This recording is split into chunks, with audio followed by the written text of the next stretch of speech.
నాయకుల ప్రసంగాలు మొత్తం చూస్తుంటే ఇది సైకిల్ పార్టీ మహానాడా లేక సైకో పార్టీ మహానాడా అని అందరికీ ఒక అనుమానం కలిగింది.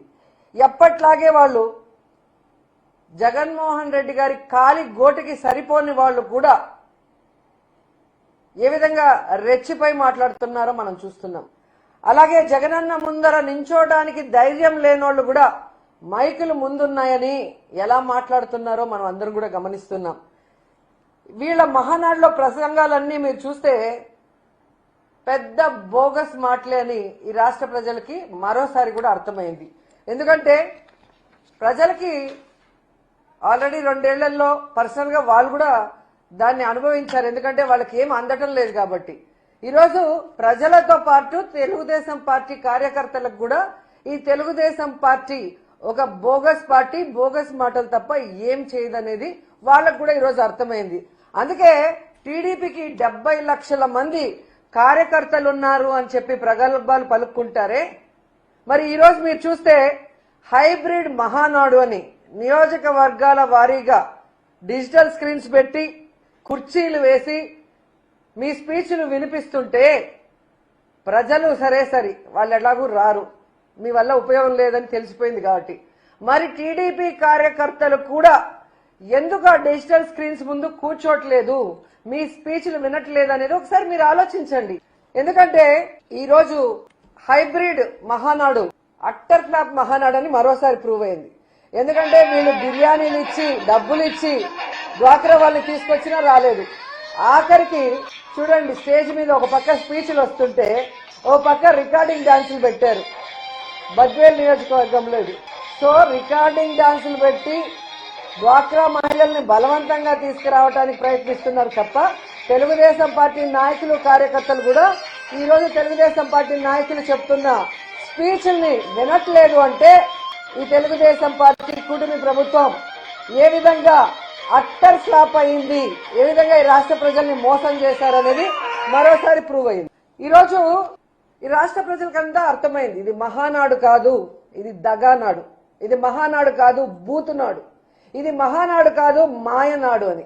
ఈరోజు ఆ మహానాడులో మాట్లాడిన ప్రతి ఒక్కరు కూడా చూడండి, చంద్రబాబు నాయుడు లోకేష్ పేరు కంటే జగన్ గారి నామస్మరణే ఎక్కువ చేశారు.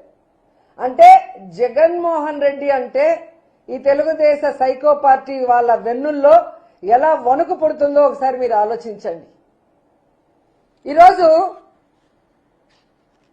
మాటి మాటికి గొడ్డలి పార్టీ గొడ్డలి పార్టీ గొడ్డలి పార్టీ, ఏ విషయం అడిగినా కూడా మహిళలకు మీరు హామీలు ఇచ్చారు కదయ్యా, మహిళా శక్తి అని ఒక పేరు పెట్టుకున్నారు స్టేజ్కి. మరి ఏదయ్యా ఆడబిడ్డనిది అంటే తల్లి చెల్లి గొడ్డలి పార్టీ. ఏదయ్యా నిరుద్యోగ వృత్తి లేదా ఉద్యోగాలు ఇస్తామన్నారు అంటే తల్లి చెల్లి గొడ్డలి పార్టీ. ఏదయ్యా డ్వాక్రా 0 వడ్డీ రుణాలు అంటే తల్లి చెల్లి గొడ్డలి పార్టీ.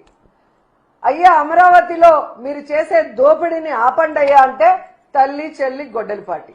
అంటే ఈ ప్రభుత్వానికి సమాధానం చెప్పడానికి సమాధానం లేదు. డైవర్షన్ పాలిటిక్స్ తో ఎప్పుడు చూసినా తల్లి చెల్లి గొడ్డలి అంటూ మాట్లాడుతున్నారు. ఈరోజు నేను సూటిగా తెలుగుదేశం పార్టీ హోంమంత్రి అనిత గారిని వాళ్ళ మంత్రుల్ని అడుగుతున్నాను, అమ్మా మీ చంద్రబాబు నాయుడు తన ఆస్తుల్లో తల్లి చెల్లికి ఎంత ఇచ్చారో ఒకసారి చెప్తావమ్మా? హెరిటేజ్ ఆస్తుల్లో తల్లి చెల్లికి ఎంత ఇచ్చారో ఒకసారి చెప్తారమ్మా?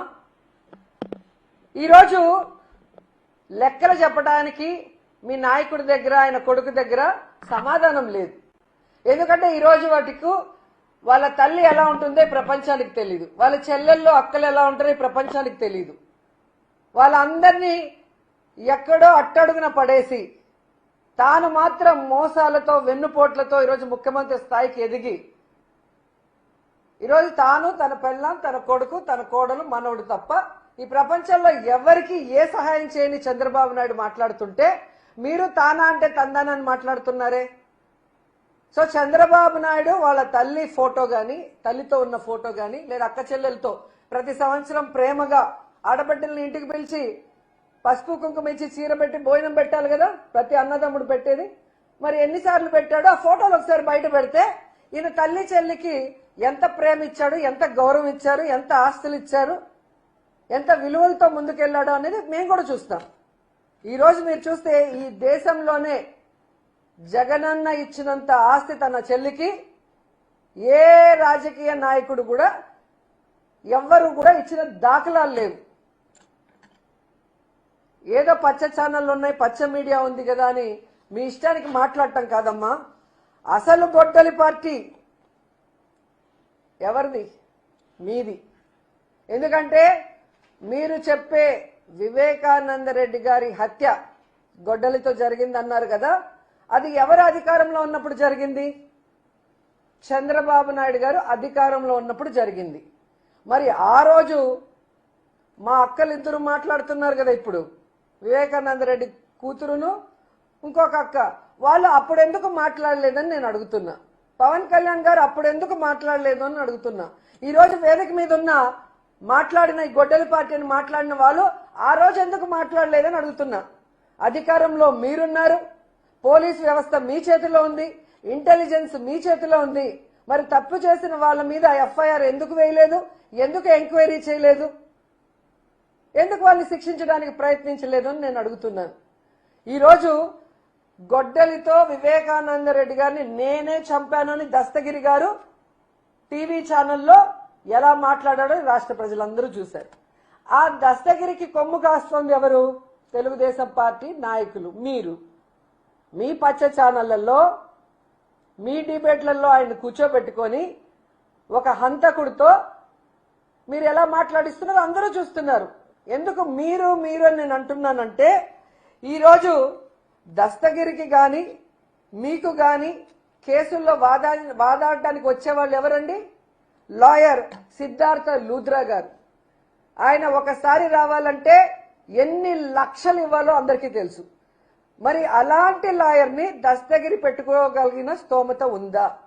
మీ లాయరే దస్తగిరికి కూడా ఉన్నాడు అంటే చంద్రబాబు నాయుడు, దీంట్లో ఎవరి హస్తం ఉంది?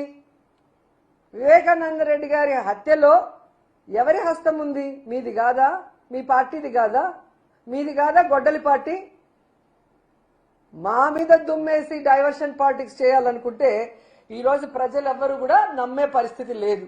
ఎందుకంటే మీది ఒక్క గొడ్డలి పార్టీయే కాదు, మీది వెన్నుపోటు పార్టీ. మీకు రాజకీయ భవిష్యత్తు ఇచ్చి నీకు పిల్లనిచ్చిన మామ ఎన్టీఆర్కే వెన్నుపోటు పొడిచిన మహానుభావుడు నువ్వు. నీది వెన్నుపోటు పార్టీ. అలాగే చెప్పుల పార్టీ. మామ గెలిపించుకున్న పార్టీని లాక్కొని ఆయన గెలిపించిన ఎమ్మెల్యేలతోనే ఆయన మీద చెప్పులేసిన గొప్ప నాయకుడివి నువ్వు. నీది చెప్పుల పార్టీ. అలాగే దొంగల పార్టీ. ఏదైతే ఎన్టీఆర్ గారు స్థాపించిన పార్టీని, ఆయన జెండాని, ఆ పార్టీ మీద ఆయన పెట్టిన ఆస్తులంతా కూడా దోచేసుకున్న దొంగవి నువ్వు. సో నువ్వా జగన్మోహన్ రెడ్డి గారి గురించి మాట్లాడేది? అసలు మహిళల గురించి నీకు మాట్లాడే హక్కు అర్హత ఉందా అని అడుగుతున్నా. కోడలు మగబిడ్డని కంటే అత్త సంతోషిస్తుంది అని చెప్పిన పెద్ద మనిషి నువ్వు. అంటే ఆడపిల్ల పుట్టుకనే నువ్వు ప్రశ్నించి అవమానించిన వ్యక్తివి. అసలు నీకు మహిళల గురించి మాట్లాడే అర్హత ఉందా అని అడుగుతున్నా. జగన్మోహన్ రెడ్డి గారు మహిళా పక్షపాతి అయితే నువ్వు మహిళా కక్షపాతివి. మహిళల్ని ఈ రాష్ట్రంలో ఎన్ని రకాలుగా మోసం చేయాలో అన్ని రకాలుగా మోసం చేసిన వ్యక్తులు మీరు.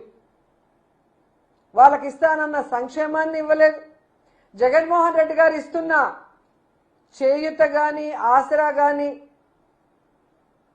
అలాగే అమ్మఒడి గాని, బస్సుల విషయంలో గాని, ఫ్రీ బస్సుల విషయంలో గాని, రిజర్వేషన్ల విషయంలో గాని, ముఖ్యంగా 18 ఏళ్లు నిండిన ప్రతి ఒక్కరికి ఇంట్లో ఎంతమంది ఉంటే అంతమందికి 1500 ఇస్తామని చెప్పారు.